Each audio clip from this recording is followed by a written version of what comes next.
I'm on my way to where I work as a full-time art director, and I thought I would say a little bit about concepting.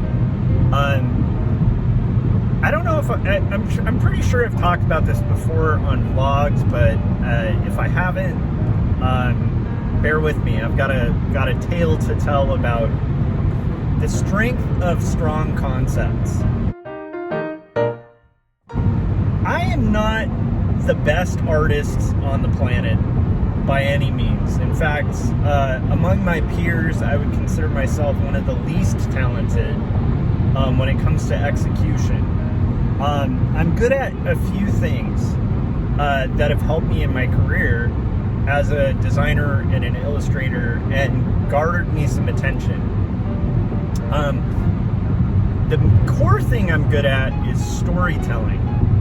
I'm really strong at storytelling, and I'm very strong at telling a brand story, at telling a great concept. And I know a lot of people will say ideas are a dime a dozen, right? It's the execution of those ideas that counts, and I fully agree with that. Like, an unexecuted idea is just like, it's just smoke in the wind, right? It's not worth anything. However, a solid concept in art will do 90% of the legwork, in my opinion, for art in general, or design or illustration, anything like that. Solid conceptual thinking, forward conceptual thinking, out of the box conceptual thinking, is really just boiled down to, I've been thinking about this a lot, it's boiled down to story. Like, good marketing is based on what story you're telling about your client. Good comics are about what story you're telling about your characters. Good graphic design is about what story you're telling about a concept, right? And you're visually conveying these ideas, but conceptual strength, I will take, at least as a consumer of art, as well as a creator of art, I'll take a good idea, music too, honestly. I'll take a good song over skilled execution, just showing off talent. Don't get me wrong, like, I can admire a guitarist who's just shredding and going crazy. I can admire an artist with like immense skill, and there are some artists where the skill is just so extreme and so beautiful that I'm gonna look at it and think, wow, that's amazing. This is that, you know, it kind of stands out. But I will take a solid concept, poorly executed, over a conceptless, beautifully rendered piece 9 times out of 10. And I consider that one of my superpowers. So again, like, I'm not trying to brag or anything like that. There are people out there that are way more conceptually strong than I am too. It's just something that, in my experience, has really given me an advantage as a professional artist, is concepting. So, with that being said, I'm going to talk about a few things that I do when I concept, and it all ties into the story thing. It's a basic thing that a lot of people forget, right?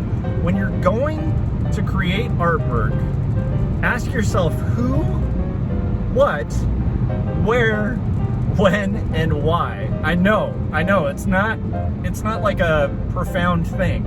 It's very basic, but it's shocking the amount of people who can't actually answer that about promotion, about an advertisement, about an illustration, about a t-shirt design, a graphic design. You need to visually, I think, to have a solid concept, it needs to visually explain who, what, where, when, and why. You need to be telling a clear story. You know, if you're doing an advertising campaign, it's like you need to basically have an objective, like a story you're trying to tell, And then you also need a call to action, right? Like who, what, where, when, and why. Like, why should people care about it? You know, it's just, it's a basic thing, but I see artists, especially younger artists, get so lost in execution and craft.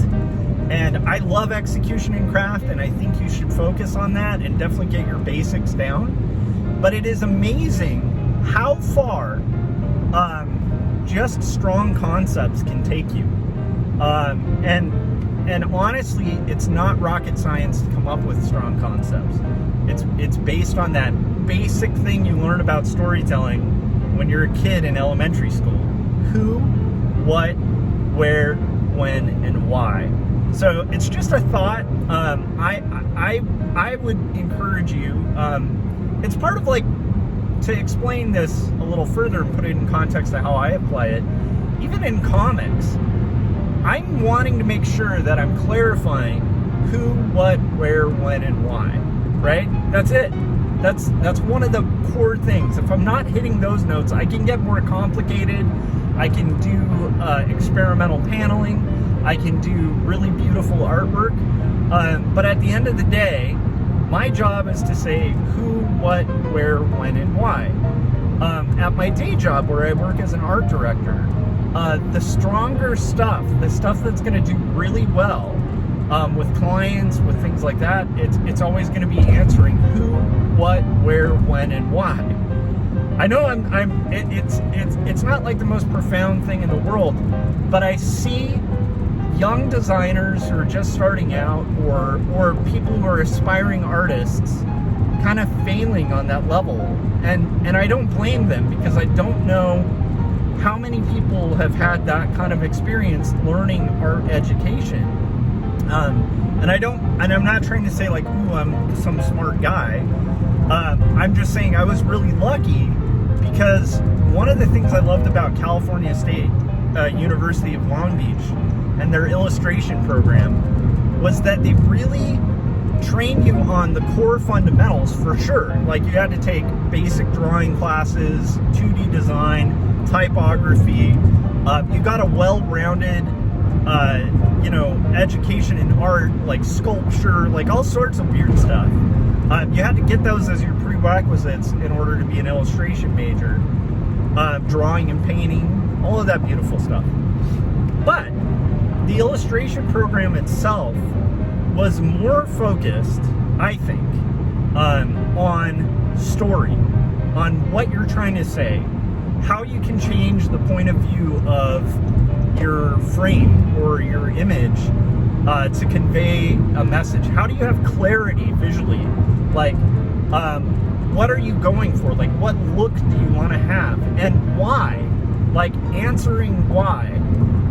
Why did you pick? Like, a good example, when I was a younger student, I would think something was cool. Like, maybe I got into Nouveau. I don't think I did a lot of Nouveau stuff, but I'm just using this as a hypothetical of how my school would have approached it. If I came into my illustration classes with like an editorial assignment, maybe it's like, it's your typical illustration classes where, the assignments are like simulations of real world jobs that you would get. So it's like, hey, you're going to do an editorial for this fictional magazine. It should be about this article or this poem or something. The way that so if I brought in something that was the assignment, and it was like a Nouveau version of this article, because I thought it was cool, the first thing my teacher would say in almost all of my classes, and justifiably so, the first thing they should say is, why Nouveau? And if I answered with, because it's cool, or I BS'd and made up a reason other than my actual reason, which was just like, it's cool, they would push me to go further with the concept, because the concept wasn't strong. I didn't have a story.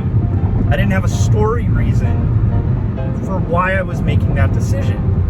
So the reason to do Nouveau would be to say something about the piece. The reason to choose a style, the reason to do anything in art should be kind of focused around what story are you trying to tell, and does what you're adding contribute to the story. And I think this applies to like musicians, songwriters, writers in general, but artists especially, because I feel like writers hear this all the time. And I think that obviously if you're like an English major, the basics of who, what, where, when, and why are like, that's basic learning. Like you learn that in storytelling, at least in the US, you learn that like maybe in like first grade, second grade.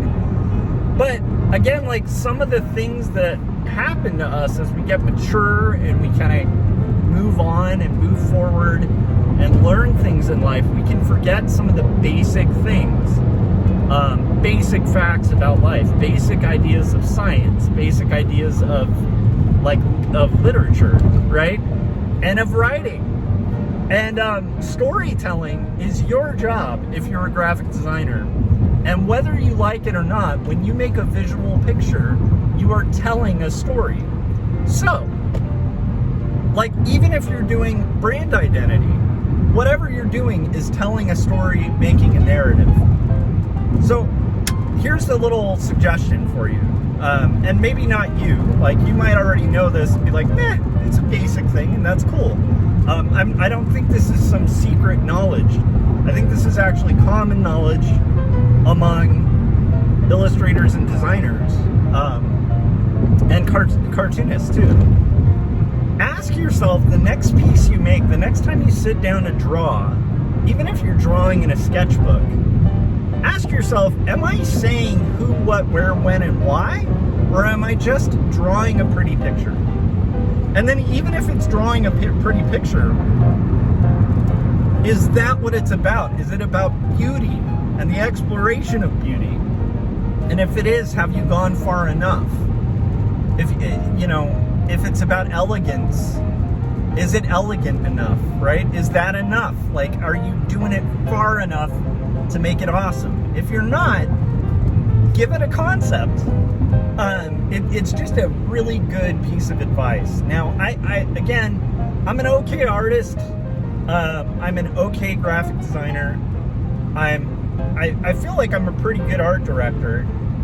But I think the reason that I have strength, like my big strength, if I think about my weaknesses and my strengths, my biggest strength as a graphic designer and illustrator and hopefully cartoonist, I think my biggest strength is storytelling and having a who, what, where, when, and why to most of what I do.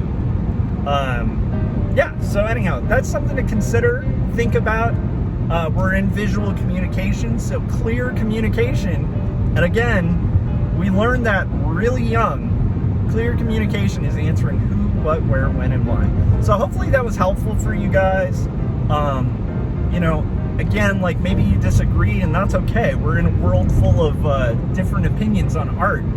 Hell, the whole conversation about art it is a raw, difficult conversation, right? Like if you ask somebody to actually define art, things get real slippery real quick because art is really hard to define. It's one of those things you kind of know it when you see it, but then not everybody agrees on it. So art is weird and diverse.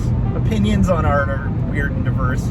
I know there's a lot of people who have the opposite approach, where they don't think concept has anything to do with the final product. They think it's all about craft. But I think the really heady stuff, the best this is my opinion, the best illustrations, best graphic designs, best fine art, best art in general has a why, like a who, what, where, when, and why to it. And that can be an abstract painting, that can be anything across the board. If it's telling a story or creating a story and it has reason behind it, it's usually a very strong piece of artwork, or at least a beautiful failure. Or, I think it's Goethe. I always can't remember, but there's this guy, old school critic, like one of the foundational critics from like back in the day, who would have like, what is the artist, like when they were doing criticism, and they'd ask, what is the artist trying to say, and is it worth saying? And when you're saying, what is the artist trying to say, a bad review of somebody's art would be, I have no idea what the artist is trying to say. They aren't saying anything. Like, it's a bunch of beauty and fluff, but it you know, it's sound and fury, but it signifies nothing, right? So that's one thing. But then also, is it worth saying? So like, maybe it's a really well told story, but like, what's the point? You know? And I've had people respond to some of my stuff like that. And that's valid critique. But anyhow, that's something I was thinking about just in general. Like, you know, again, even fan art, right? Like, I've been pretty public about, I don't tend to like doing fan art. But even fan art, like the better fan art usually has a who, what, where, when, and why to it. Like, what is the extra thing you're going to contribute to your drawing of Spider-Man or whatever that somebody else hasn't done, or an approach that's saying something. And again, it's not like you're going to find anything new under the sun in this life. But having a voice and a clear story, I think, is how you find style as an artist. It's how you define yourself.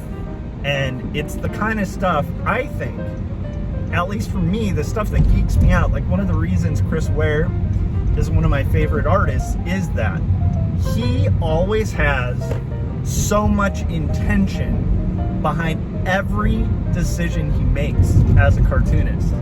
It's like, it's meticulous, intentional design and illustration. And that's all I'm talking about. So I'd encourage you guys, if you haven't yet, I mean, obviously, like, a lot of you guys are probably already aware of this, but if you haven't yet, the next time you're drawing, ask yourself who, what, where, when, and why. And if you don't have an answer, rethink it. Get an answer. And don't make up an answer to justify the art. Make art that tells what you want to say in reply to who, what, where, and why, and when. All right, have a good one. I have to get to work, but I thought that was just a thought that was running through my head. I don't know if I've discussed that on stream before. So yeah, and if you haven't, hit that bell right now. What are you doing? You're watching a video. Hit that bell so you get notifications when I'm about to go live. And hit that like button. The like button. It's right there, right below you. What are you doing? The video's still going and you haven't hit the like button. Hit the like button. What does it take? 2 seconds? Hit the subscribe button. Do it. I'm just messing around. I'm just gonna tell you over and over again. Hit subscribe, hit like, comment in the comment sections. Comment something funny, something goofy that has nothing to do with this video. Just to prove to me that you watched the entire video. In the comments section, I don't know, write blarg. Okay, I'll see you guys on the next vlogins. Hopefully this was interesting. I have to get to work where I'm gonna go art direct. Bye.